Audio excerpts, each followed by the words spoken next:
Quand une élection vire au massacre et qu'à des milliers de kilomètres, un pays fait la révolution par le crédit, de quel côté de l'histoire seriez-vous? Octobre 2025. Vous défilez les actualités sur votre téléphone, les images défilent, les notifications tombent, mais une réalité tragique se joue loin de votre regard. Pendant ce temps, en Tanzanie, des centaines de citoyens tombent sous les balles. Répression fulgurante, rues jonchées de silence et de peur.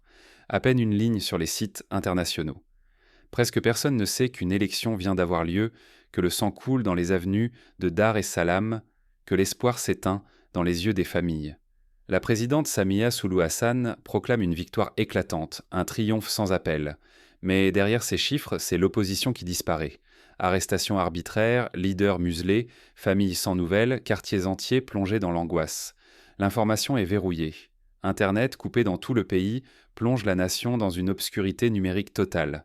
Les puissances mondiales, elles se taisent. Aucun mot fort, seulement un avertissement sec, évitez de voyager.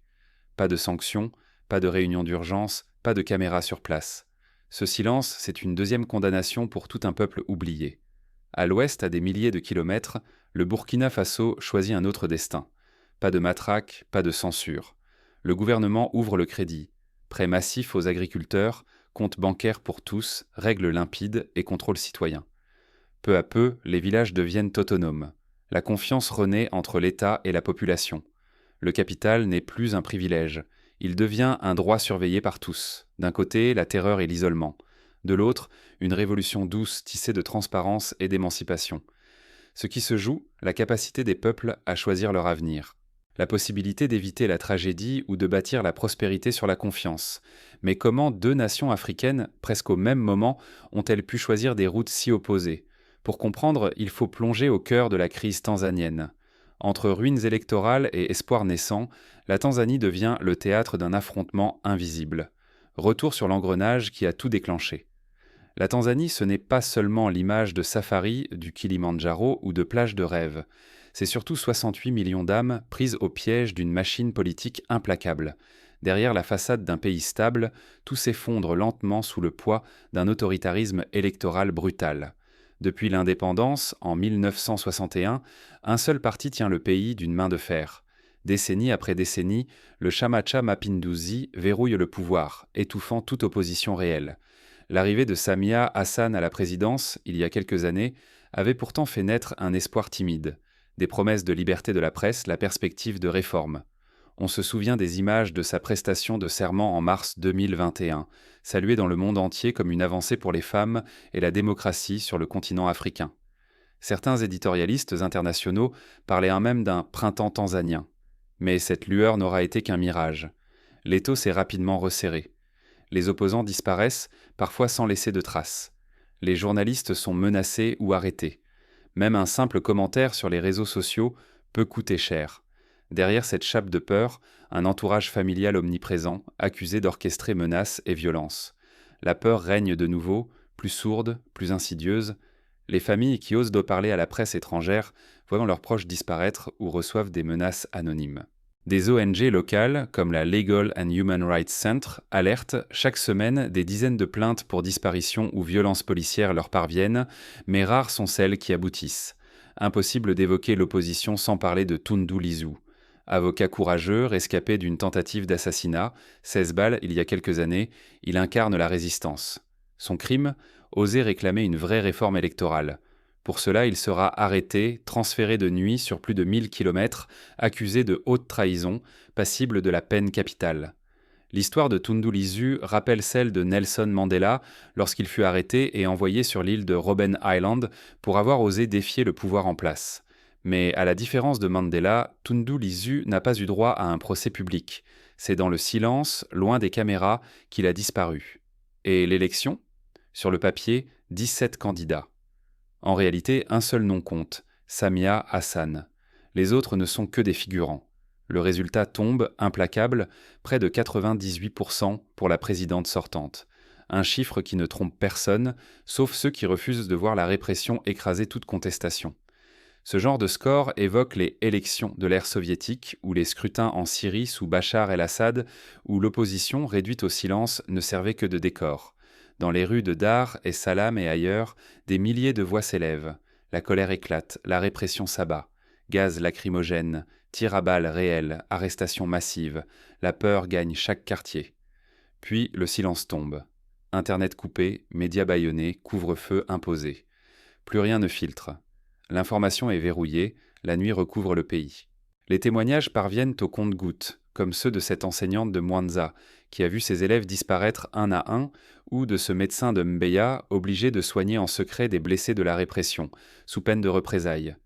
Face à cette tragédie, le monde détourne les yeux. Les grandes puissances se contentent de quelques mots prudents, à peine un avertissement pour les voyageurs. Les États-Unis, jadis défenseurs de la démocratie, publient un bref communiqué. Seuls le Canada, la Norvège, le Royaume-Uni osent un mot de condamnation. Mais sur le terrain, rien ne change. On se souvient de la réaction internationale lors des élections, contestées au Bélarus ou lors du massacre de Tiananmen, mais ici, pas de sanctions, pas de mobilisation. Ce qui se joue ici dépasse la simple manipulation électorale. C'est la mort de la démocratie à huis clos. Un peuple privé de voix, des violences d'État impunies et cette certitude glaçante, tout un système capable d'écraser des millions de vies sous le poids du silence international. Comme lors du massacre de Srebrenica, les Nations Unies restent spectatrices, impuissantes, pendant que le drame se joue à huis clos. Mais ailleurs, sur le continent africain, une révolution silencieuse prenait forme. Au Burkina Faso, tout semblait suivre un chemin diamétralement opposé. Là-bas, les images sont différentes. Des files d'attente devant les guichets de microcrédit, des réunions de village où l'on débat des comptes, des enfants qui jouent près de silos à grains flambant neufs. Tandis que les rues de Dar et Salam se vidaient sous la menace, les campagnes du Burkina Faso frémissaient tant d'espoirs nouveaux. Au moment où la Tanzanie s'enfonçait dans la censure et la répression, le Burkina Faso lançait une initiative inédite. Convertir 2,4 milliards de dollars d'aide internationale en capital productif, sous forme de crédits agricoles contrôlés localement. Pour la première fois, 1 million de familles rurales recevaient des prêts directs, sans conditions dictées depuis l'étranger. Plus d'intermédiaires obscurs, ni de restrictions imposées à distance, la confiance s'installait là où jadis régnait la tutelle. Imaginez une famille de Bobo Dioulasso, autrefois dépendante des aléas de la saison des pluies, qui peut désormais investir dans une pompe à irrigation solaire grâce à un microcrédit accessible en quelques jours seulement. Le socle du système, 70% des fonds garantis par l'État burkinabé, 20% venus de la diaspora et des réserves nationales, 10% apportés par des partenariats locaux. Cette répartition inédite dessinait une souveraineté choisie et partagée. Cela s'inspire de modèles historiques comme le New Deal de Franklin Roosevelt, qui avait fait du crédit agricole un pilier de la reconstruction américaine après la crise de 1929. L'accès au crédit devenait immédiat, sûr, accessible. Une signature biométrique suffisait. Les coopératives rurales géraient le suivi et les remboursements. Les flux d'informations circulaient en temps réel des villages au ministère. Dans le village de Zignaré, par exemple, chaque habitant pouvait consulter sur une borne numérique la liste des prêts accordés et des remboursements réalisés. Mais l'innovation majeure, c'était la transparence. Chaque forage, chaque prêt, chaque remboursement était rendu public, consultable en ligne ou affiché sur les murs des mairies. Le peuple n'était plus spectateur, mais acteur et témoin de la transformation. Cette transparence rappelle celle instaurée dans certaines villes du Brésil dans les années 2000, où le budget participatif avait permis aux citoyens de décider collectivement de l'utilisation des fonds publics. Les résultats dépassèrent toutes les prévisions. Les rendements agricoles bondirent de 30 à 50% selon les régions. 200 000 emplois saisonniers furent créés, offrant une alternative à l'exil ou à la précarité. Les importations alimentaires chutèrent brutalement, renforçant l'autonomie nationale. À Combisiri, une coopérative de femmes a pu acheter un moulin collectif, réduisant de moitié le temps de transformation du mil et doublant leurs revenus. Pendant que la Tanzanie camouflait ses morts et plongeait dans l'obscurité, le Burkina Faso exposait chaque étape de sa mutation à la lumière de la donnée, de la discipline et de la fierté collective. La souveraineté n'était plus un slogan, mais une réalité économique, transparente et partagée. Ce chemin rappelle celui suivi par la Corée du Sud dans les années 70, qui avait massivement investi dans l'agriculture et l'éducation pour sortir du sous-développement. L'enjeu était colossal, prouver qu'un État africain pouvait passer de la dépendance à l'investissement, que la confiance pouvait remplacer la peur et que la discipline collective forgeait la sécurité mieux que la répression. Mais cette révolution silencieuse n'était pas sans risque. Chaque succès faisait naître de nouveaux ennemis, à l'intérieur comme à l'extérieur. Les réseaux de corruption, privés de leur rente, cherchaient à saboter le système. Les compagnies étrangères, habituées à dicter leurs conditions, tentaient de déstabiliser le marché local. La suite allait prouver que la confiance peut soulever un pays, mais aussi le mettre en danger. À l'ombre des massacres tanzaniens, la révolution financière du Burkina Faso s'enracine et commence à franchir ses frontières.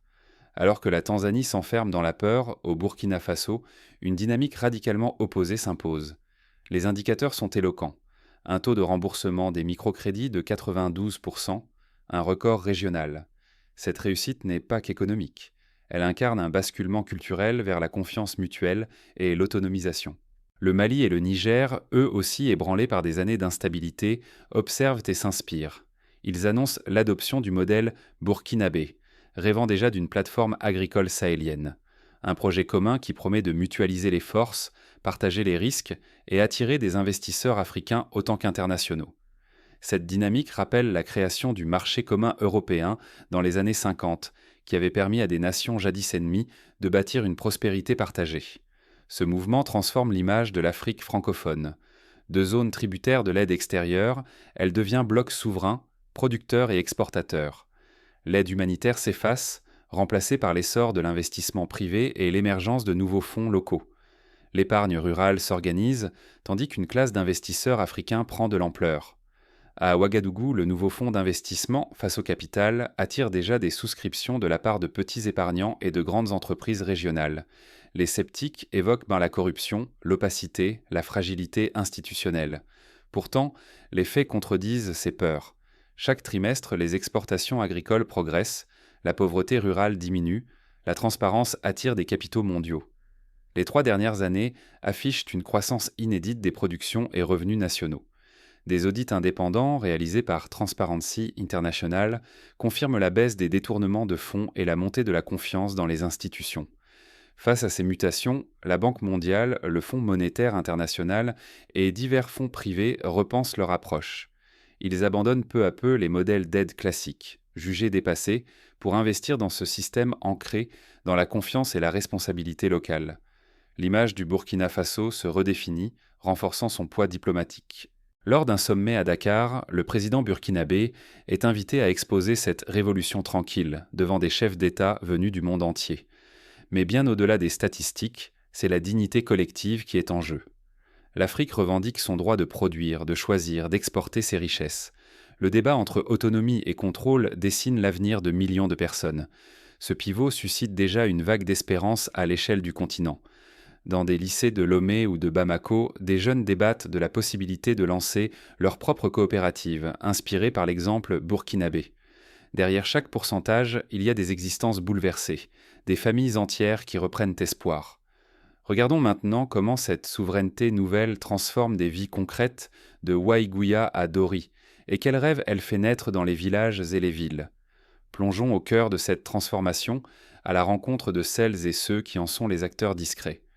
Dans les rues de Waïgouya, la révolution silencieuse prend un visage humain. Quand la discipline remplace la peur, la dignité refleurit jusque dans les villages les plus isolés. Au Burkina Faso, le langage a changé. Désormais, on ne parle plus de bénéficiaires, mais de propriétaires, plus d'aidés, mais d'investisseurs. Cette nuance n'est jamais anodine. Elle marque un basculement profond. L'attente cède la place à l'initiative, la dépendance à la souveraineté. Dans le village de Gourcy, une coopérative de jeunes a investi dans l'apiculture. Grâce à leur microcrédit, ils ont acheté 10 ruches, formé des dizaines d'apprentis et écoulent maintenant leur miel sur les marchés de la région. Observez ces coopératives de femmes qui, il y a quelques années seulement, recevaient des aides ponctuelles. Aujourd'hui, elles remboursent leur microcrédit avant l'échéance, rachètent du matériel, embauchent dans leur village. Le crédit a transformé leur image d'elles-mêmes et la dynamique de tout leur entourage. L'argent n'est plus une faveur, c'est un outil que l'on fait fructifier, que l'on rend, que l'on partage et qui élève tout le monde. À Fada Ngourma, une association de tisseuses a pu doubler sa production de pagnes traditionnelles, ouvrant un atelier de formation pour les jeunes filles du quartier. La transparence, autrefois perçue comme une menace ou un instrument de contrôle, devient ici un motif de fierté. Les registres sont ouverts, les bilans affichés sur les murs des mairies ou partagés lors des assemblées. Même les citoyennes et citoyens les plus modestes savent où va chaque franc investi. Cette lumière chasse la peur et invite chacun à la responsabilité collective. Lors d'une assemblée à Koudougou, une vieille femme prend la parole. « Je n'ai jamais su lire, mais je sais compter et je veux voir où va l'argent de notre village. » Elle est applaudie par tout le monde. Le contraste humain bouleverse.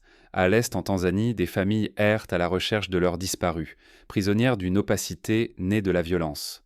À l'ouest, au Burkina Faso, d'autres familles célèbrent leur récolte, solidaires, debout, fiers de leurs comptes et de leurs décisions partagées. Cette opposition rappelle celle des années 80 entre la Pologne de Solidarnosc, qui arrachait la liberté par la mobilisation populaire, et la Roumanie de Ceausescu, qui s'enfonçait dans la répression et la peur. Pourtant, la leçon n'a rien de technologique. Ce ne sont ni les outils numériques, ni le montant des sommes engagées qui font la différence, mais une décision politique, celle de faire confiance. Ce choix simple mais radical libère l'énergie, la créativité, la stabilité. Là où la peur paralyse, la confiance démultiplie. Les responsables locaux, autrefois méfiants, deviennent les garants du système. Dans les écoles, les enseignants expliquent aux enfants comment fonctionne le crédit, les encourageant à devenir eux-mêmes des gestionnaires responsables. À vous qui regardez cette vidéo, une invitation. Élargissez votre regard au-delà des stéréotypes. L'Afrique n'est pas condamnée à l'assistanat ou à la violence. La souveraineté et la dignité sont déjà en marche, portées par des femmes et des hommes qui prennent la parole, tiennent les comptes, refusent de courber l'échine. Dans les universités de Dakar, de jeunes chercheurs publient des études sur l'impact de la transparence sur le développement rural, montrant que les villages les plus ouverts sont aussi les plus prospères. Car ignorer ces leçons, c'est condamner d'autres peuples à l'opacité, à la peur et à l'instabilité. Mais s'en inspirer, c'est ouvrir la voie à des sociétés plus stables, plus justes, plus prospères. Pensez à l'exemple du Costa Rica, qui, après avoir aboli son armée, investit tout dans l'éducation et la santé, bâtissant l'un des pays les plus stables d'Amérique latine. Mais cette révolution tranquille n'est pas née du hasard.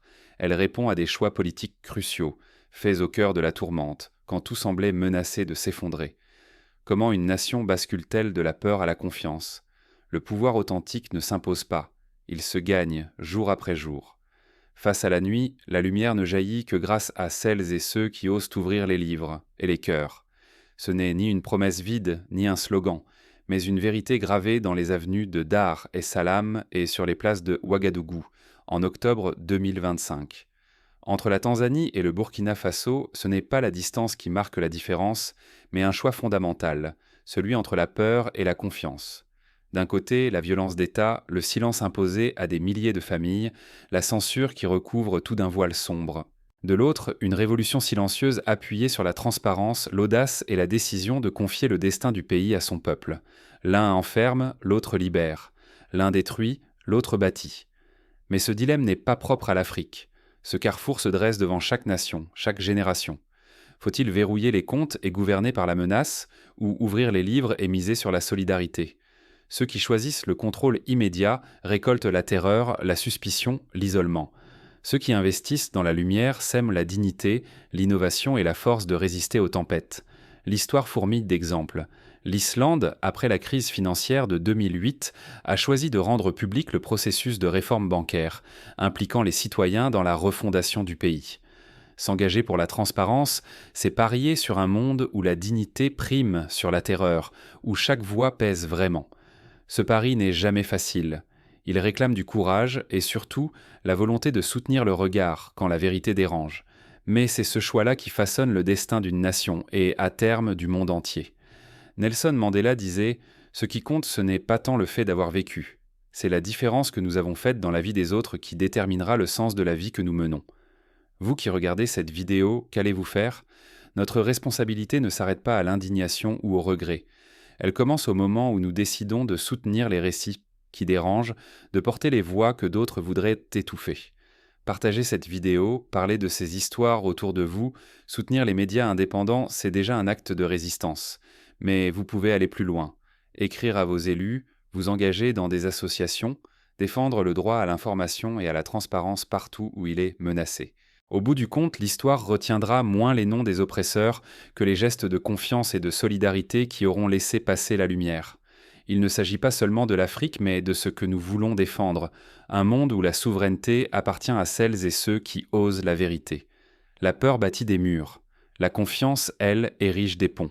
Le choix nous appartient. De quel côté de l'histoire voulons-nous être? Oserons-nous défendre la transparence, la solidarité et l'audace de tout recommencer? Dans ce monde où les choix se font souvent dans l'ombre, souvenons-nous, la lumière finit toujours par trouver son chemin. À nous de décider si nous serons de ceux qui la laissent passer ou de ceux qui préfèrent détourner le regard. Le futur de la démocratie, de la dignité et de la confiance se joue aujourd'hui, parfois à des milliers de kilomètres, mais toujours à portée de nos choix.